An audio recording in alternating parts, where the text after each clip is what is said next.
혹시 임신을 준비하고 계신가요? 아니면 지금 임신 중이신가요? 그렇다면 우리 몸에 있는 아주 작은 거인, 이 갑상선에 대해 꼭 아셔야 합니다.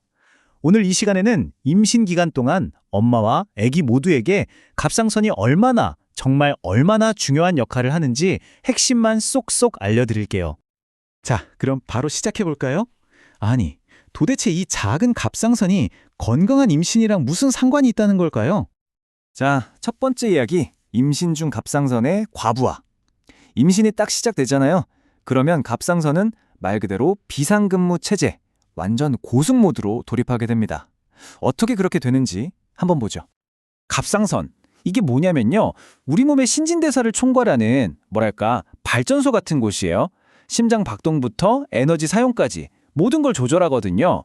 그런데 임신이라는 엄청난 프로젝트가 시작되면 이 발전소가 정말 풀가동을 해야 하는 거죠. 크기도 더 퍼지고 호르몬도 훨씬 더 많이 뿜어내야만 합니다. 엄마와 아기 둘을 위해서요. 아니, 갑자기 왜 이렇게 바빠지는 걸까요? 이유가 다 있습니다. 일단 태아의 신진대사까지 챙겨야 하니까 엄마의 기초대사율이 쭉 올라가요. 그리고 몸에서 요오드가 더 많이 빠져나가니까 호르몬 원료인 요오드도 훨씬 더 많이 필요해지죠. 근데 진짜 중요한 건 바로 이거예요. 에스트로겐이라는 호르몬이 갑상선 결합 글로불린, 줄여서 TBG라는 걸 막 늘리거든요. 이게 뭐냐면 갑상선 호르몬을 붙잡고 있는 일종의 운반 트럭 같은 건데, 이 트럭이 너무 많아지면 실제로 몸이 쓸 수 있는 호르몬은 부족해지는 거예요. 그래서 공장에서 생산한 양 자체를 확 늘릴 수밖에 없는 거죠. 자, 두 번째 이야기, 임신 초기 12주의 호르몬 변화입니다. 이 시기에는요, 아기의 건강한 출발을 위해서 정말 흥미진진한 호르몬들의 밀당이 벌어집니다. HC, 많이 들어보셨죠? 맞아요. 임신 테스트기를 딱 두 줄로 만들어주는 바로 그 주인공이죠. 그런데 이 호르몬한테는 아주 중요한 비밀 임무가 하나 더 있었습니다. 그 비밀의 열쇠는 바로 분자 상동성이라는 개념이에요. 이게 좀 말이 어렵죠. 쉽게 말해서 임신 호르몬인 HCG가 갑상선을 자극하는 TSSH라는 호르몬이랑 쌍둥이처럼 너무 비슷하게 생겼다는 거예요.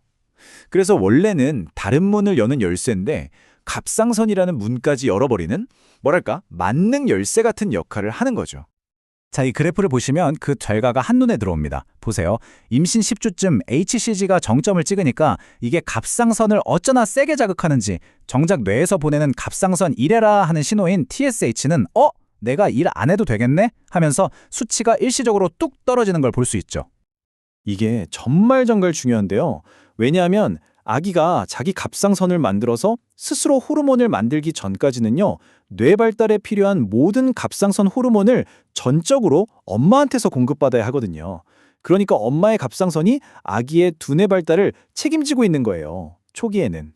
자, 세 번째 이야기. 아기 스스로 갑상선을 만들다. 그럼 이제 태아가 언제쯤 이 중요한 기관을 스스로 만들기 시작하는지 그 놀라운 과정을 한번 따라가 보죠. 자, 보세요. 임신 8주에서 10주 사이가 되면 드디어 태아의 갑상선이 형태를 갖추고 요오드를 모으기 시작해요. 그리고 12주에서 14주가 되면 뇌하 수체랑 갑상선이 연결되는 시스템이 완성되고요. 20주쯤 되면 TSH 생산량이 확 늘어납니다. 그러다가 출산 직전에는 놀랍게도 태아의 갑상선 호르몬 수치가 엄마보다 더 높아지기까지 합니다. 정말 완벽한 독립을 준비하는 거죠. 네 번째, 갑상선에 문제가 생겼을 때, 물론 대부분의 경우에는요, 우리 몸의 갑상선이 이 모든 변화를 아주 잘 감당해냅니다. 하지만 때로는 좀 힘들어하기도 하거든요. 어떤 문제들이 생길 수 있는지 한번 차근차근 알아볼게요.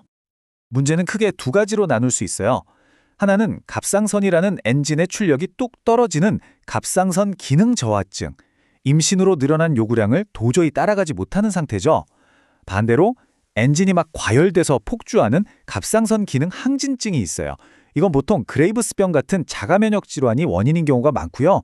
보시다시피 원인도 영향도 완전히 다릅니다. 만약에 갑상선 기능 저하증이 있는데 이걸 제대로 치료하지 않으면 보시는 것처럼 유산이나 임신 중독증, 저체중아 출산 같은 심각한 위험이 따를 수 있습니다. 특히 아이의 인지 발달에도 영향을 줄 수 있기 때문에 정말 정기적인 검사가 너무나도 중요합니다. 기능 항진증도 마찬가지예요. 이걸 방치하면 임신 중독증은 물론이고 산모의 심장에 무리가 갈 수도 있고요. 태아의 성장이 더뎌지거나 심하면 사산에 이를 수도 있습니다. 그래서 이것 역시 반드시 전문의와 함께 꾸준히 상태를 관리해야만 합니다. 하지만 너무 걱정하실 필요는 없어요. 정말 다행인 건 이 두 질환 모두 제대로 진단받고 의학적인 관리를 잘 받기만 하면 충분히 조절이 가능하다는 거예요. 치료의 목표는 아주 간단합니다. 임신 기간 내내 산모의 갑상선 수치를 정상 범위로 잘 유지해서 엄마와 아기 둘 다 안전하게 지키는 거죠. 이렇게 하면 얼마든지 건강하게 출산할 수 있습니다. 자, 5번째 이야기. 아기가 태어난 후. 길고 긴 여정 끝에 아기가 태어났다고 해서 갑상선의 역할이 끝나는 게 아닙니다. 이제 신생아와 산모, 각자에게 또 다른 마지막 장이 펼쳐지거든요. 갓 태어난 아기 몸속에서는 정말 놀라운 일이 벌어져요. 태어나는 그 순간 아기의 TSH 수치가 폭발적으로 치솟습니다. 이게 신호탄이 돼서 24시간에서 48시간 안에 자기 갑상선에서 호르몬을 마구 뿜어내죠. 일시적으로 갑상선 기능 항진 상태가 되는 건데요. 이게 바로 따뜻한 엄마 뱃속과는 전혀 다른 차가운 바깥 세상에 아기가 적응하도록 돕는 아주 똑똑한 생존 전략인 셈입니다. 그럼 엄마는 어떨까요? 특히 원래 자가 면역 질환이 있었던 분들은 산후 갑상선염을 조심해야 합니다. 전체 산모의 5에서 10% 정도가 겪는다고 하는데요. 출산 후에 갑자기 갑상선에 염증이 생기는 거예요. 근데 이게 문제가 뭐냐면 증상이 피곤하고 불안하고 우울하고 꼭 산후 우울증이랑 비슷해서 그냥 모르고 지나치기 쉽다는 거죠. 결국 임신과 출산이라는 여정은 아기가 태어나는 순간 끝나는 게 아닙니다. 여러분의 몸은 그 이후에도 계속해서 지원과 관심이 필요해요. 오늘 이야기한 것처럼 갑상선 건강은 단순히 엄마 한 사람의 문제가 아니에요. 아기의 건강한 첫걸음, 그리고 엄마의 온전한 회복을 위한 아주 중요한 열쇠입니다. 그러니까 임신을 준비하는 순간부터 출산 후 몸을 추스리는 그 시간까지 여러분의 몸이 보내는 작은 신호 하나하나에 귀를 기울이고 필요하다면 꼭 전문가의 도움을 요청하는 것 잊지 마세요.